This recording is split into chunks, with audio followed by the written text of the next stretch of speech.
গ্ৰন্থমেলাৰ বতৰ প্ৰকাশ পাইছে বহুকেইখন নতুন গ্ৰন্থ।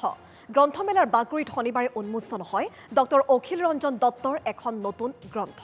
অসম আৰু অসমীয়া শীৰ্ষক গ্ৰন্থ উন্মোচন হয়। গ্ৰন্থখন উন্মোচন কৰে বিশিষ্ট গল্পকাৰ মনোজ কুমাৰ গোস্বামীয়ে। গ্ৰন্থখন প্ৰকাশ কৰি উলিয়াইছে পূৰ্বাঞ্চল প্ৰকাশনে। অনুষ্ঠানত কেইবাজনো বিশিষ্ট ব্যক্তিৰ অংশগ্ৰহণ।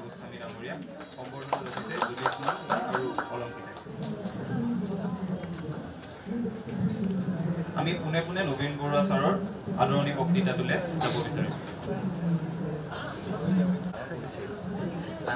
ডক্টৰ অখিল ৰঞ্জন দত্ত ছাৰৰ দ্বাৰা ৰচিত নৱতম গ্ৰন্থ অসম আৰু অসমীয়া। উন্মোচক হিচাপে নহয়, পাঠক হিচাপে আচলতে গ্ৰন্থখনৰ কথা ক'ব খুজিছোঁ, কাৰণ ইয়াৰ সৈতে মোৰো অলপ অংশ আছে, কাৰণ আমাৰ বাতৰি কাকত আমাৰ অসমত ইয়াৰ কিছু প্ৰবন্ধ প্ৰকাশ পাইছিলে।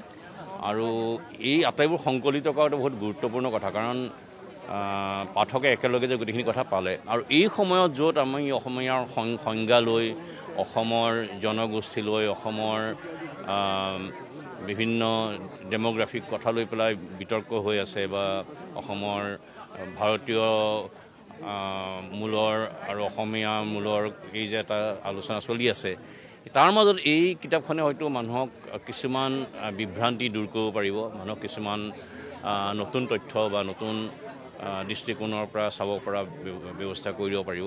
গতিকে মই ভাবোঁ যে এনেকুৱা লেখা মেলা, এনেকুৱা কিতাপ খুব প্ৰয়োজনীয়, আৰু পাঠকে আদৰি লোৱাটো খুব গুৰুত্বপূৰ্ণ। গতিকে